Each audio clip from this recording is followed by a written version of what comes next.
Hey everyone, and welcome to another episode of the Tequila Tuesday Show. I'm your host, Justin Baldwin, and the tequila we're talking about today is Lunazul, Blue Moon in Spanish. Now, before we move any further with the tequila at hand, I've got to let you know, a few episodes ago, we did an episode on Hornitos, and at the time, I tried it by myself. If you remember, I mentioned that it had a really strong medicinal flavor profile to it. And after trying it some more, both on its own and in mixed drinks that I make, I've got to say it's definitely not a tequila I would ever recommend someone purchase. It's also not a tequila that I will ever purchase again. So, unfortunately, it's one of the tequilas, the only one that I can think of at this point that I would say I definitely cannot recommend that you spend the money to go and try it. If you would like to do that on your own, that's fine, but I've got to say it's definitely not one that I could in good conscience recommend. But on to the tequila at hand for today that I'm actually really excited to try. I've had a few friends tell me, hey, you've got to try it. Oh, it's so good, so I'm going to try it.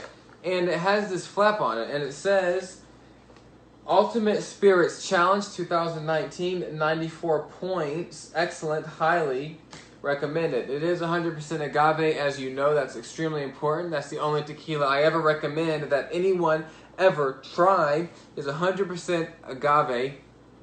And so, Lunazul, founded by Francisco Beckman, who is a 7th generation descendant of Jose Cuervo. Yes, that Jose Cuervo. And he sold his shares of the company. So eventually it got passed down to Francisco and 3 other siblings. And Francisco sold his share of the empire, kept the money, but he also kept his shares of the agave fields that he had the right to. And he started his own company. So in 2014, Lunazul, Francisco Beckman started. In 2005, his son became president and is still president to this very day. Now, their master distiller is Francisco Quijano, and he started with them in 2007, and he's in charge, obviously, of the distillation process. And from 2005 to 2007, though, he was the president of the National Tequila Producers Chamber. So, pretty cool. He had a very high position in the tequila industry at that point, and then became the master distiller for Lunazul in 2007. Now, Jose Fernandez is the master agave field person. It's not really a exact name like master distiller, but you could call him the master of the agaves. And I say that because he is in charge of over 4 million agave plants.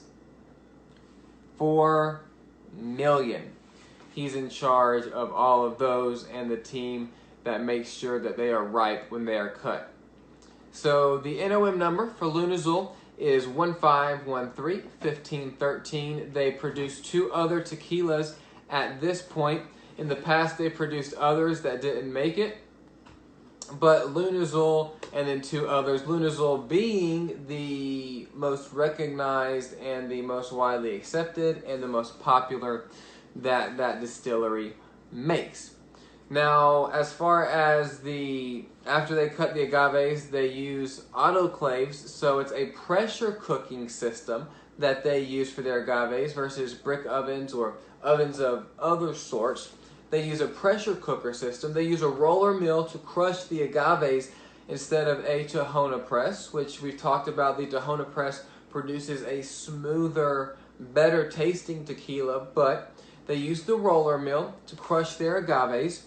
And then they do not use copper pot stills. They use stainless steel pots with copper coils. So a little bit of how the production process is for this tequila, and I'm excited, like I said, to try it. If we look at the bottle, it says on the side, produced by the Beckman family, the oldest dynasty of tequila producers. Lunazul is hand harvested, small batch distilled, using only the finest 100% blue agave, which sounds amazing, but that's the only agave that can be used. That's a Mexican tequila law. 100% blue agave, an invention rich in tradition. Lunazul tequila is quality unmatched. Then on the other side, you have the NOM number, made in Mexico, freaking obviously. And then on the front for the Blanco, you had Lunazul Blanco, 100% de agave. That's wonderful. And then it says 1823, Hincho in Mexico. And then you have the wolf right here. They always talk about the wolf on all of their marketing and their website and everything. So I really am excited to try this, to see if I can agree with the 94 points that they got in 2019.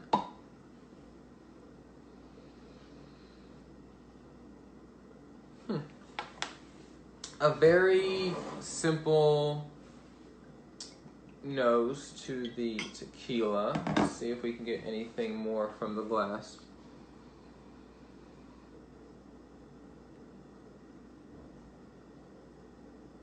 A little bit of earthy tones there. Let's give it a try.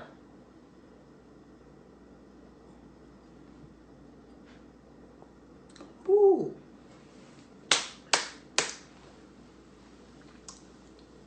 Strong black pepper taste there. Very strong. Immediately behind that, I've got some medicinal. Immediately behind that, I've got alcohol. That seems to be what's lasting. Still that black pepper. Good gracious. Now, granted, one of my friends that was talking about this only takes it for shots, so, you know, flavor, profile, and smoothness and everything isn't really at the top of his reasons for liking a tequila, but I don't know on this one. I don't know. It has a very strong pepper flavor profile, kind of like Tequila Ocho's Plata that we talked about beforehand.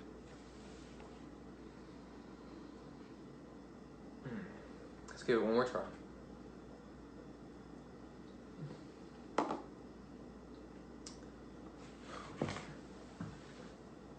I don't know. I don't know who was making the votes for that 94 points. Gracious sakes. My goodness. I don't know. Man, I do not know. I'm kind of leaning towards a no on this one. Extremely strong pepper flavor. Extremely strong pepper flavor. Black pepper, and then behind that, pretty strong medicinal, not even alcohol really, just a medicinal flavor to it that kind of just lingers. So I would have to disagree with my friends out there that said I had to try Lunazul because it's so good. I would strongly disagree with them. Unfortunately, I'd also disagree with the 94 points.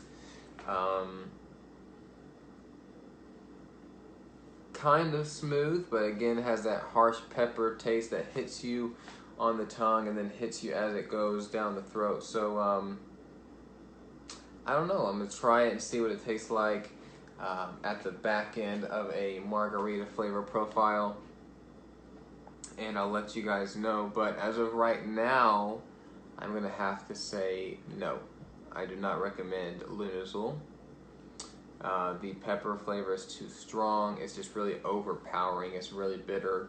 Just not good tasting tequila. So, as always, thank you so much for allowing me to try this for you. Thank you so much for the suggestion even though I didn't like it. Thank you so much for these suggestions. And let me know what your favorite tequilas are, what you like to drink, what you're currently into, and I'll make a video on it and try it for you guys. Please keep the comments coming and the direct messages coming. I really appreciate the engagement on these. And it's something that I'm passionate about, and I'm glad to see that some people are sharing in that passion. So, as always, here's to your continued health, wealth, love, and happiness. I will see you next week.